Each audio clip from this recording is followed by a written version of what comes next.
बिस्मिल्लाहिर्रहमानिर्रहीम। अस्सलाम वालेकुम नाज़रीन, आप यूट्यूब चैनल देख रहे हैं। मैं इमरान खान हूँ। सबसे पहले जो इम्पॉर्टेंट ख़बर है वो ये है कि इसराइल ने दोहा के ऊपर अटैक कर दिया। यानी दोहा जो है वो कतर का दारुल हुकूमत है और यहाँ पे आप जानते हैं सब जो लोग भी ट्रैवल करते हैं दुनिया में, दोहा एक मरकज़ी हैसियत रखता है।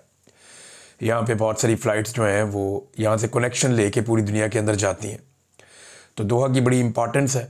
तालिबान के जो मुज़ाकरात होते थे उनके दफातर जो अफ़गान तालिबान के थे वो दोहा में मौजूद थे, जबकि अमेरिकन फ़ौज की जो बेसिस हैं वो भी दोहा में मौजूद हैं। अमेरिका ने तालिबान से जितने मुज़ाकरात किए वो दोहा में किए। आज से कुछ अर्सा पहले जब अमेरिका ने अटैक किया था ईरान के ऊपर, तो उसके जवाब में ईरान ने कुछ मिसाइल दागे थे जो दोहा पे दागे गए थे और वहाँ अमरीकी बेस के ऊपर दागे गए थे। कुछ ज़रा ये कहते हैं कि ईरान ने पहले से कतर को ख़बरदार किया था और उन्हें बताया था कि हम ये करेंगे और हमें ये करना पड़ेगा, इसलिए कि यहाँ पे अमेरिका हमारे मुल्क पर अटैक कर रहा है तो हमें वापस अमेरिकन को जवाब देना पड़ेगा। बहरहाल अभी ये एक बहुत बड़ी डेवलपमेंट है कि इसराइल ने दोहा के ऊपर हमला किया। इसराइल का ये दावा है कि उन्होंने जो अटैक किया उसमें उनका टारगेट हमास के लीडर्स थे। दोहा ने इसके ऊपर एक मजम्मती स्टेटमेंट जारी की है और जो कतर की हुकूमत है उनका ये कहना है कि इससे कतरियों की जान ख़तरे में हो सकती है और शहरियों के लिए ये इंतहाई अफसोसनाक है। उन्होंने इसकी मजम्मत भी की और वो कोई इसके ऊपर मिलिट्री एक्शन ले सकते हैं या नहीं इसके बारे में अभी तक खामोशी है। मगर अरब ममालिक के अंदर अब ये तशवीश ज़रूर पैदा होगी कि इसराइल ने अब दीगर जो अरब ममालिक हैं, ख़ास तौर पे वो ममालिक जिनकी तेल की वजह से मईशत बड़ी तगड़ी है, या वो ममालिक जो पैसे वाले हैं, जो इवन अमेरिका के अंदर बहुत बड़ी बड़ी इन्वेस्टमेंट करने का इरादा रखते हैं। आपको याद होगा कि डोनाल्ड ट्रंप ने जो पहला अपना एक पूरा दौरा किया था उसमें वो मशरिक़ वुस्ता गए थे, सऊदी अरब, यूएई, कतर, और इन लोगों ने बड़ी बड़ी इन्वेस्टमेंट का वादा किया डोनाल्ड ट्रंप के साथ और वो चीज़ें पाइपलाइन में हैं। तो डोनाल्ड ट्रंप को भी इसके ऊपर अब जवाब देना पड़ेगा। देखना यह है कि अरब ममालिक इसके ऊपर किस किस्म का रिएक्शन देते हैं। बहरहाल जो पहला रिएक्शन आया कतर की जानिब से वो इतना मजबूत रिएक्शन नहीं था। कतर की दोहा की एक बड़ी इंपॉर्टेंस ये है कि इसको एक ऐसा मुकाम समझा जाता है जहाँ पे मुज़ाकरात हो सकते हैं और सारे ग्रुप्स वहाँ पे आके बैठ के बात कर सकते हैं। तो इसराइल की जानिब से एक ऐसी जगह पे अटैक, ये एक बड़ा इंतहाई कदम है। इसमें खलीलुल हय्या एक हमास के लीडर हैं, उनकी शहादत की इतला आ रही है। इसराइल जो है उसके ऊपर बहुत दबाव बढ़ता जा रहा है मगरबी ममालिक की जानिब से भी। अभी स्पेन ने हाल ही में कुछ इक़दाम किए हैं, कुछ सहूलियात जो उन्होंने दी हुई थी इसराइल को वो ख़त्म कर दी हैं। कनाडा, फ्रांस, बेल्जियम, बाकी ममालिक आपके सामने रोज़ाना की बुनियाद पर उनके स्टेटमेंट्स आ रहे हैं। अभी सितंबर का महीना चल रहा है, इसकी आखिरी 10 दिनों में जनरल असम्बली अक़वाम मुत्तहिदा का वहाँ पे इजलास है। बहुत सारे लोग आएंगे, दुनिया भर के लीडर्स, और यहाँ अमेरिका दबाव डाल रहा है, कोशिश कर रहा है कि जो ममालिक फ़लस्तीन को तस्लीम करने का इरादा रखते हैं वो फ़लस्तीन को तस्लीम करने के इरादे से बाज रहें। अब ये वो कर पाते हैं या नहीं, लेकिन मामला वहाँ जा रहे हैं। ये जो डेवलपमेंट है आने वाले दिनों में इसमें जो भी होगा मैं आपके साथ शेयर करूँगा। अभी आ जाए फ्लड्स के ऊपर। तो पाकिस्तान में जो फ्लड की सूरत हाल है नाज़रीन, एक नया सैलाबी अलर्ट जारी किया गया है। इस अलर्ट के मुताबिक कराची समेत सिंध के मुख्तलिफ अजला में और बलूचिस्तान में बहुत बारिशें होने वाली हैं, तेज़ बारिशें होंगी। और NDMA के मुताबिक सक्खर, रोड़ी, लाड़काना, शिकारपुर, घोटकी, कशमोर और जामशुरू, ठट्टा, बदीन, सजावल, तरपारकर, उमरकोट, सांगड़, दादू, जैकबाबाद और बहुत सारे अजला में गरज चमक के साथ बारिशें होंगी। नशेबी इलाके जो हैं वो डूब जाएंगे, ये तवक्को का इजहार किया जा रहा है। और साथ ही साथ बलूचिस्तान के बारे में बताया जा रहा है कि बलूचिस्तान के जो जनूब और मशरकी अजला हैं उनमें अगले 24 घंटों के दौरान बहुत मूसलाधार बारिश मुतवक्को है, जिसकी वजह से लसबेला, हब, खुसदार, अवारान, बारखान, सुई, सिब्बी, डेरा, बुगटी, नसीराबाद, कोल्लू, कल्लात, योब, इन इलाकों में बारिशें हो सकती हैं। कोहे सलमान के इलाके में जब बारिशें होती हैं तो इसका इम्पैक्ट जनूबी पंजाब पे और सिंध में जाता है। इवन ये बहुत लंबा एक सिलसिला है, इसका इम्पैक्ट KP के भी कुछ एरियाज़ में जाता है। तो अब अगर ये बारिशें इस सैलाब के साथ होती हैं तो हमारे लिए मुश्किल बढ़ जाएगी। लेकिन एक अच्छी खबर ये है कि इंडिया से जो पानी पाकिस्तान में दाखिल हो रहा था उसकी मिकदार में अब कमी आना शुरू हुई है। ऐसा नहीं है कि वो बिल्कुल रुक गया है, इंडिया से दरियाओं में पानी लगातार आ रहा है, लेकिन अभी फ़िलहाल के लिए उसकी रफ्तार में और उसकी जो मिकदार है उसमें कमी होना शुरू हुई है। ये खुशाइन बात है। अगर ये पानी लगातार कम होता है तो पाकिस्तान के दरियाओं पर दबाव कम होगा और जो सैलाबी सूरत हाल है वो फिर नीचे की तरफ जाएगा पानी, और बचत के इम्कानात ज़्यादा है। जनूबी पंजाब से बड़े खौफनाक मनाजिर नाज़रीन आ रहे हैं। छोटे छोटे बच्चे सैलाब में जाँ बहक हो रहे हैं और मीडिया पाकिस्तान का ये दिखाने को तैयार नहीं है। मीडिया को ये लगता है कि कोई भी नेगेटिव चीज़ अगर पाकिस्तान में अब दिखाई तो पाकिस्तान की मिलिट्री एस्टेब्लिशमेंट नाराज़ हो जाएगी, चैनल बंद हो जाएगा, बहुत परेशान किया जाएगा। तो मीडिया ये दिखाने की बजाय दिखा क्या रहा है, ये यानी कितनी तबाही हुई सैलाब में, कितने लोग वहाँ पे मारे गए, क्या सूरत हाल है, वो दिखाने की बजाय मीडिया दिखा रहा है कि अटियाला के बाहर जो है धक्का किसको लग गया तो थप्पड़ किसको पड़ गया। वो इन चीज़ों में मीडिया फंसा हुआ है। मीडिया अपनी क्रेडिबिलिटी बदकिस्मती से बहुत बुरी तरह तबाह कर चुका है। खानेवाल में भी नाजरीन गंदम तबाह हो गई है। बाकायदा विजुअल्स आए हैं, जो सरकारी गंदम है वो मुख्तलिफ इलाकों में जहाँ जहाँ मौजूद थी, अब जब बंद तोड़े जा रहे हैं तो पानी उन इलाकों में दाखिल हो रहा है, तो गंदम डूब रही है, वो तबाह हो रही है, और ये तबाही की कीमत पाकिस्तान को चुकानी पड़ेगी। एक बड़ा बहरान है आटे का और चीनी का, जिसका पाकिस्तानियों को आने वाले वक्त में सामना करना पड़ेगा। अभी हाल ही में माफिया ने 300 अरब की दिहाड़ी लगाई है। इमरान खान साहब ने उसके ऊपर एक स्टेटमेंट भी दिया, ये देखें। उन्होंने कहा पूरी कौम को ये सवाल उठाना चाहिए कि गंदम और चीनी स्कैंडल्स का क्या बना। मोहसिन नकवी और निगरान हुकूमत के दौर में अरबों रुपए का गंदम स्कैंडल आया, और मौजूदा फार्म 47 हुकूमत के दौर में चीनी का मेगा स्कैंडल सामने आया, जिनकी वजह से आटा और चीनी अवाम की पहुंच से दूर हो चुके हैं। क्या इन स्कैंडल्स की तहकीकात हुई या इस मार्शल लॉ में चोरों के लिए आम माफ़ी का ऐलान है? इमरान खान साहब बड़ा कैटेगोरिकली खुलकर कहते हैं कि यह मार्शल लॉ है। इमरान खान साहब की बहनें दोबारा गई आज अडियाला जेल। इमरान खान से मुलाकात का दिन था। वहाँ पे हमारे कुछ जर्नलिस्ट हैं, उनके ऊपर पुलिस ने टॉर्चर किया। देखिए, कल जो हुआ वो नहीं होना चाहिए था। जिस अंदाज में सवाल किया जाता है, तस्दीक की जाती है, बदतमीज़ी की जाती है, वो तरीक़ाकार भी गलत है। और दूसरी जानिब से अगर इस्तेमाल किया जाता है, एक्शन किया जाता है, तो वो तरीक़ाकार भी गलत है। तो इनसे अवॉइड करना चाहिए। पाकिस्तान तहरीक इंसाफ को यह समझना चाहिए कि एक ट्रैप बिछाया जाता है जगह जगह उनके लिए, और उनके कारकुन जज्बाती होकर उस ट्रैप में आ जाते हैं। अब ये सबको नज़र आ रहा है कि हो क्या रहा है। आज जो शेख आगा सरवर है वो बता रहे थे कि मैं तो बचा के इसको जर्नलिस्ट को साइड पे ले गया, जिसके बारे में पाकिस्तान तहरीक इंसाफ को इस बात की तकलीफ है कि ये बहुत बदतमीज़ी करता है। वहाँ पे कहता है मैं उसको साइड पे ले गया तो एक बंदे ने आके मुझे धक्का दे के उसको छुड़ाया कि तुम क्यों इसको बचा रहे हो। और वो कहते हैं जी मुझे ऐसा लगता है कि जैसे पूरी एक मनसूबाबंदी के तहत ये प्लान करके आते हैं कि सारे मामले को ख़राब करना है। और जो अल्फाज और जो जुमले बताए हैं जर्नलिस्ट, मैं बात कर रहा था एक दो लोगों से, उन्होंने कहा जी बड़ी बदतमीज़ी वाले अल्फाज इस्तेमाल करते हैं और बहुत अजीब तरीके से बात करते हैं। यानी मरे हुए को क्या मारना, जाके ताकतवर हुक्मरान से सवाल करो, उनकी आंखों में आंखें डालकर सवाल करो, जैसे मैं करता था सवाल। जब इनका तोती बोलता था इस मुल्क में तो मैं इनके सामने खड़ा होकर सवाल करता था। 7 मरतबा तो इन्होंने मुझे मुअत्तल करवाया, नौकरियों से निकलवाया बार बार। पहले भी पुरानी बात है जब मैं रिपोर्टिंग करता था। तो ये कलमा हक अगर कहना है तो जालिम हुक्मरान के सामने कहना है। एक मजलूम बहन से जाकर आप क्या पूछते हैं? आज अलीमा खानम ने जवाब भी दिया जो सवालात उठाए जा रहे थे, और बड़ा कैटेगोरिकली उन्होंने कहा जी कि कोई चीज़ है तो सबूत है मेरे खिलाफ लेकर आए आप, और हम तो सिर्फ अपने भाई के लिए आती हैं। अब अलीमा खानम वहाँ पहुंची तो उस्मान चौधरी और हसनैन रफ़ीक साहब, क्योंकि देखिए डिजिटल मीडिया ही कवरेज करता है पाकिस्तान तहरीक इंसाफ की। तहरीक इंसाफ को ये बात समझनी पड़ेगी कि उनकी कवरेज नहीं की जाती रेगुलर मीडिया की जानिब से। अगर रेगुलर मीडिया आता भी है अपने कैमरे लेकर तो वो जो भी कवर करके ले जाते हैं वो उसमें से कोई कीड़ा निकालते हैं, कोई नेगेटिव चीज़ ढूंढते हैं और उसको टीवी पे चलाने की कोशिश की जाती है। अदरवाइज कोई भी पॉजिटिव खबर या उन्होंने क्या कहा, वो क्या कहना चाहते हैं या उनका मौक़िफ़ क्या है, पाकिस्तान तहरीक इंसाफ का नहीं चलता पाकिस्तान के मीडिया पे। ये तो बिल्कुल एक क्लियर है और एक सच्चाई है, हम सब इसको जानते हैं। तो जब वो चला ही नहीं सकते तो वो आते क्यों हैं?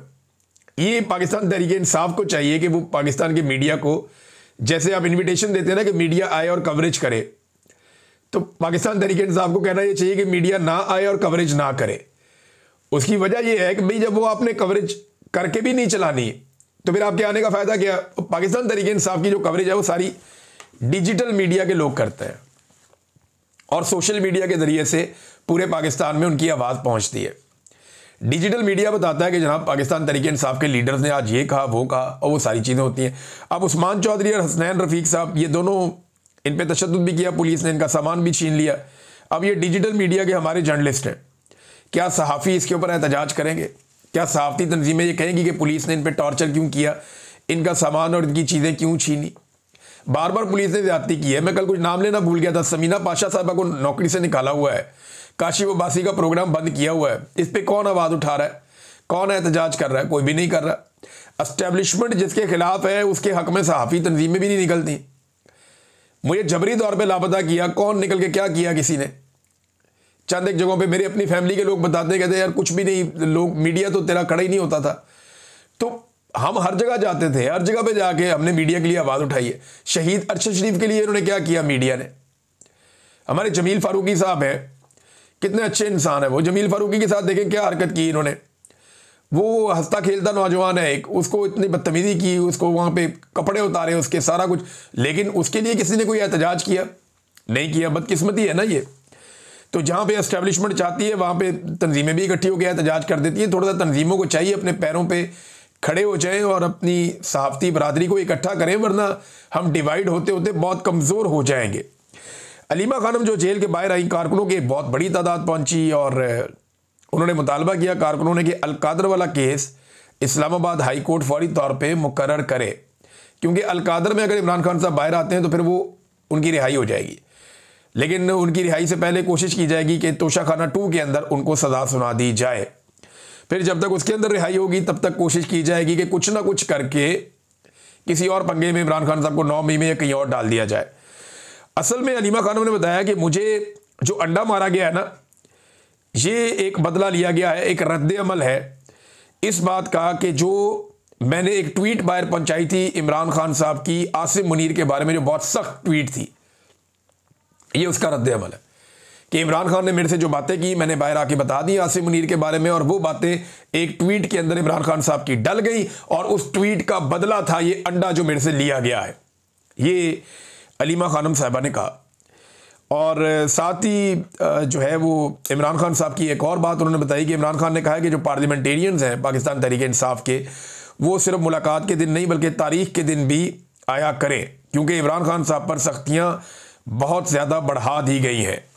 अब नाज़रीन, सख्तियाँ एक तरफ बढ़ रही हैं, दूसरी तरफ दुनिया एक पैगाम दे रही है जो पाकिस्तान को समझ नहीं आ रही। ना पाकिस्तान में आवाम को समझ आ रही है, ना हुक्मरानों को समझ आ रही है। लेकिन जिस दिन ये समझ आ गई तो फिर सबको लग पता जाएगा। नेपाल का वज़ीर आज़म के पी शर्मा जो है वो फारिग हो गया है। और हुआ क्यों? देखें, जो सिंपल खबर चल रही है ना वो ये चल रही है कि नेपाल में जनाब सोशल मीडिया बंद कर दिया गया और उसकी वजह से एहतजाज हुआ। एहतजाज के अंदर 19 लोग मारे गए और एहतजाज की शिद्दत में इजाफा हुआ और नौजवानों की बहुत बड़ी तादाद ने अटैक कर दिया हुकूमत के ऊपर। पुलिस और फौज बेबस हो गई और फिर वज़ीर आज़म भी मुस्ताफ़ी हो गया, वज़रा भी मुस्ताफ़ी हो गए। एक खबर ये दी जा रही है। लेकिन अगर आप थोड़ा सा स्टडी करें ना तो ये एक पैटर्न है पूरा। जो नेपाल के अंदर हुआ वो इसलिए नहीं हुआ कि सोशल मीडिया थोड़ी देर के लिए बंद हुआ था, वो इसलिए हुआ कि वहाँ के हुक्मरानों का जो अय्याशी वाला तर्ज ज़िंदगी है उसे देख देख कर नौजवान उकता चुके थे। वहाँ के अवाम गरीब थे, हुक्मरान अमीर थे, बिल्कुल वैसे ही जैसे पाकिस्तान में है। तो लोग बहुत ज़्यादा फ्रस्ट्रेशन का शिकार थे कि ये क्या जुल्म हो रहा है। लोग करप्शन के खिलाफ बोलना शुरू हो गए थे सोशल मीडिया पे बहुत ज़्यादा, जैसे आजकल पाकिस्तान में बोलते हैं। करप्शन, बेईमानी, फ्रॉड के खिलाफ लोग आवाज़ उठा रहे थे नेपाल में, और हुकूमत के खिलाफ लोग जगह जगह पे इसके ऊपर प्रोटेस्ट करते थे सोशल मीडिया के ज़रिए से। तो उन्होंने सोशल मीडिया को बंद कर दिया। उन्हें इसका हल ये मिला जैसे पाकिस्तान में कर देते हैं कि सोशल मीडिया ही बंद कर दो। सोशल मीडिया बंद किया तो लोग अपनी फ्रस्ट्रेशन निकाल नहीं पा रहे थे, यानी फिर लोग गुस्से में आ जाते हैं ना। जो इतने अरसे का गुस्सा जमा हुआ था वो फिर लोगों का निकला। नौजवान जो थे ये वो नौजवान है जो 15-16 साल की उम्र से लेकर 30 साल की उम्र तक के नौजवान, बहुत बड़ी तादाद में ये लोग निकले और इन्होंने फिर तख्ता उलट दिया, तख्त उछाल दिए, इन्होंने सब तबाह कर दिया, ताज उछाल दिए, तख्त उल्टा दिए इन्होंने। और के पी शर्मा जो है ये भी कोई ऐसा आदमी नहीं है कि नया नया आया था, ये भी वहाँ पे तीसरी मरतबा वज़ीर आज़म है। 2015 से अब तक लगातार ये मुसल्लत है नेपाल में, और इसकी बड़ी ग्रिप थी, बड़ा तगड़ा था, फौज भी कंट्रोल करता था। और फिर जो वज़रा को कुट पड़ी है, वज़ीर आज़म को मुबैना तौर पे मार पड़ी है, लोगों ने वहाँ पे इनकी तिजोरियाँ खोल के पैसे हवाओं में लुटा दिए हैं पार्लियामेंट को आग लगा दी है, वुज़रा के घरों को आग लगा दी है कि भाई ये इस तरह के घरों में रहते, इतनी अयाशी। तो जो नेपाल की हुकूमत थी वो जितनी अयाशी वाली ज़िंदगी बसर कर रही थी, अवाम ने उसके रद्द-ए-अमल के तौर पे सारा तख्ता उल्टा दिया है। अब ये जो है पाकिस्तान में कब होगा, ये होगा। इसकी वजह ये है कि पाकिस्तान में अवाम और हुक्मरान के बीच में फासला बहुत बढ़ गया है। अगर अवामी मैंडेट का एहतराम ना किया गया तो अवाम एक दिन रद्द-ए-अमल देगी और बड़ा सख्त रद्द-ए-अमल देगी। ये दिखाई दे रहा है, अंधे को भी नजर आ रहा है कि पाकिस्तान किस तरफ को जा रहा है। देखिए ना, मौजूदा हुक्मरानों ने मुल्क के साथ किया क्या, ये जरा देखिए आप, कितना कर्जा इन्होंने चढ़ाया 3.5 साल में। ये आसिम मुनीर साहब, शहबाज शरीफ साहब, ये सारे दावे करते हैं, हमें टेलीफोन करके हमें ये बताया जाता है, बार बार लोग कहते हैं, इस बात पे जोर देते हैं, जी इकॉनमी संभल गई, ये हो गया, वो हो गया, मैसेजेस ईमेल्स की जाती हैं, जी आप ये रिपोर्ट पढ़ें, वो रिपोर्ट पढ़ें। सारी रिपोर्टें आपकी पढ़ ली हैं, जरा ये रिपोर्ट पढ़ें जो मैं आपको सुनाने लगा हूँ। और ये सरकारी है। ये इन्होंने इतना खर्चा किया 3.5 साल में, ये जो पूरा एक टोला आकर बैठ गया है, मिलिट्री एस्टेब्लिशमेंट और ये चोरों और डाकुओं का मिलकर जो मुल्क के ऊपर मुसल्लत हो गया आकर। चोर डाकू मैं नहीं कह रहा, ये एस्टेब्लिशमेंट ही कहती थी, और सबूत इन्होंने बाकायदा प्रोवाइड किए हुए हैं जिनका आज तक जवाब नहीं दिया जा सका। तो मौजूदा हुक्मरानों ने मुल्क पर कितना कर्जा चढ़ाया, जरा ये देखें आप। गुज़िश्ता 75 सालों में, जब पाकिस्तान बना, पाकिस्तान बनने से लेकर 2022 तक, इमरान खान साहब के दौर तक 75 सालों में पाकिस्तान पे जो टोटल कर्जा था वो 43,704 अरब था। 43,000 का कर्जा था जब से पाकिस्तान बना तब से अब तक। और गुज़िश्ता 3.5 सालों में जो इन्होंने कर्जा लिया है वो अब पहुंच गया लगभग 78,000 अरब तक। यानी 43,000 से उठाकर 78,000 तक, लगभग जितना कर्जा पाकिस्तान बनने से लेकर 75 सालों में लिया पाकिस्तान ने। और उन 75 सालों में डेवलपमेंट्स आप देख लें, मंगला, तरबेला, मोटरवेज, बेशुमार मोटरवेज तो मुराद सईद बनाकर गया, सबसे लंबे लंबे प्रोजेक्ट है। परवेज मुशर्रफ का पूरा दौर, बहुत सारे बिजली बनाने के कारखाने, एयरपोर्ट्स, ट्रेनें, बेशुमार चीज़ें पाकिस्तान ने बनाई पाकिस्तान बनने से लेकर 2022 तक। 2022 से लेकर अब तक पाकिस्तान में कोई मनसूबा बना? नहीं बना। 2022 से लेकर अब तक पाकिस्तान में कोई डैम बना? नहीं बना। 2022 से लेकर अब तक पाकिस्तान में कोई बहुत बड़ा कोई प्रोजेक्ट आया? नहीं आया। 2022 से लेकर अब तक पाकिस्तान में कोई एक ऐसा नया बड़ा मनसूबा आया हो जिसको हम कह सकेंगे ये दुनिया के सामने हमने रखना है? तो नहीं हुआ। तो जिस दौर में बहुत काम हुआ उस दौर का सारा कर्जा 43,000 अरब, और जिस 3.5 साल में कुछ नहीं हुआ उसका कर्जा 34,000 अरब। अंदाजा करें आप, इन्होंने कैसा चूना लगाया पाकिस्तान को कि जितना पैसा पाकिस्तान बनने से लेकर 75 सालों में हमने लिया उतना पैसा इन्होंने 3.5 साल में ले लिया। और पिछली सारी तरक्की और प्रोजेक्ट आपके सामने, और उन्होंने उन 3.5 सालों में कख नहीं किया। ये पैसा गया कहां? इनसे सवाल पूछेंगे, इनका गिरबान पकड़ेंगे पाकिस्तानी, इनको जवाब देना पड़ेगा। जैसे आज नेपाली फंस गए, जैसे कल बांग्लादेशी फंस गए थे, जैसे अफगानिस्तान के हुक्मरान जुतियां छोड़ के भागे थे, जिस तरीके से श्रीलंका में वहां की एक रवायती सियासी खानदान और जमातों को लोगों ने पैरों तले रोन दिया था, इन्हें भी जवाब देना पड़ेगा। ये सिर्फ जो आखिरी महीना ना, इसके अंदर इन्होंने 1,843 अरब का कर्जा लिया। मुझे बताएं क्या किया इन्होंने? सिर्फ एक जापान का दौरा हो गया, एक का चाइना का दौरा हो गया, एक इधर चला गया, एक उधर चला गया। इनको सैर सपाटे के अलावा काम ही कोई नहीं। आर्मी चीफ को भी इसी काम पे लगा दिया इन्होंने। और अब ये सारा कुछ करने के बाद अमेरिका के साथ इन्होंने एक जो रेयर अर्थ मिनरल्स हैं उसका एक मुआहदा कर लिया, और मुआहदा किया कि इसके जरिए NLC के जरिए भी फौज का एक इदारा है। अब ये बड़ी खुशियां मनाएंगे, सोना, तांबा, ज़खायर, रेयर अर्थ मिनरल्स, ये सारे अब हम अमेरिका को देंगे। हमने उनके साथ मुआहदा कर लिया, बहुत खुश हैं सारे कि जनाब कम से कम अमेरिका हमारा माई बाप तो बन गया ना। अब पता नहीं कैसे मुआहदा किया, उसकी तफसीलात क्या है वो अभी तक हमारे सामने नहीं आई, जब आएंगी तो आपके सामने रखेंगे। लेकिन ये चीज़ें लगता है चाइना को पसंद नहीं आ रही। चाइना की जानिब से कभी इस तरह के सवालात किए नहीं गए, लेकिन अब चीन के एक सहाफ़ी ने शहबाज शरीफ के साथ खड़े होकर एहसन इकबाल की मौजूदगी में उनसे पूछा कि जनाब पैसा आपको दिया हुआ है, पैसा वहाँ पे मौजूद है, ये पैसा गया किधर? आपने काम क्यों नहीं किया? प्रोजेक्ट पे आपने कुछ भी नहीं किया शहबाज शरीफ साहब। तो शहबाज शरीफ साहब ने एहसन इकबाल साहब की तरफ देखना शुरू कर दिया। उन्होंने कहा जी बिल्कुल पैसा है वहाँ पे, और वो खाते डाल दिया पिछली हुकूमत के। तो उसने बताया कि 3 साल पहले कि पैसा 3 साल से पड़ा है, और एहसन इकबाल साहब वहीं थे। यानी ये 3 साल पहले किसकी हुकूमत थी?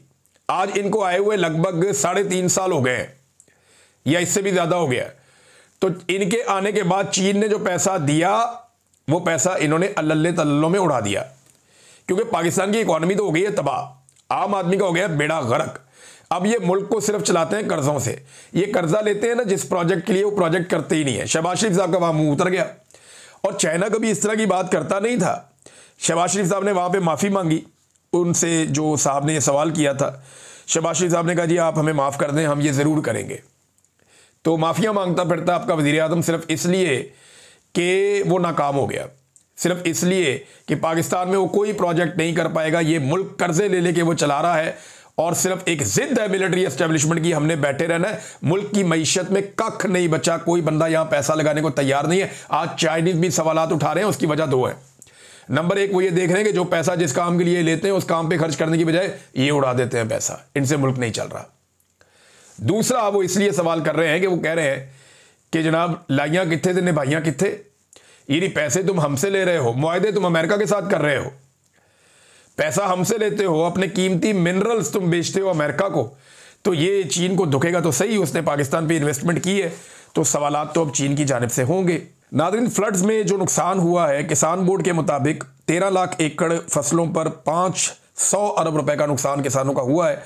अब इस वक्त जो नई इतला आ रही है वो 18 लाख एकड़ तक नुकसान पहुंच गया, और मजीद फसलें पानी के नीचे जा रही हैं। अब अगर ये नुकसान मजीद बढ़ता है तो जानवरों का नुकसान अलग है, मशीनों का अलग है, तो ये तो किसान की रीढ़ की हड्डी इन्होंने तोड़ के रख दी है। और कई लोगों ने अपने इलाके और अपनी फैक्ट्रियां और अपनी जागीरें बचाने के लिए आम किसानों को और गरीबों की बस्तियों को डुबो दिया है। लोग बेयारो मददगार हैं, पूछने वाले ही कोई नहीं है। अब तक के लिए इतना ही, अपना ख्याल रखिएगा, अपने इस चैनल का भी। अल्लाह हाफ़िज़।